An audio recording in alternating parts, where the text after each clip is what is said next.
Grameen Udyami Project, Phase 2. To promote skill development and entrepreneurship among tribal youth and to promote Skill India Mission, National Skill Development Corporation, NSDC, in partnership with Seva Bharti and Yuva Vikas Society, recently launched Phase 2 of Grameen Udyami Project in Ranchi, Jharkhand. In the first phase of this training, participants from rural and tribal areas of Maharashtra, Rajasthan, Chhattisgarh, Madhya Pradesh and Gujarat were included. After which its second phase was started in Ranchi. Key points. Skill development and entrepreneurship of tribal youth will be empowered through this training program.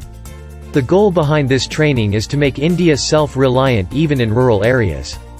The scheme, implemented by Union Minister of State Shri Rajiv Chandrasekhar and tribal MPs, aims to train 450 tribal students in Madhya Pradesh and Jharkhand.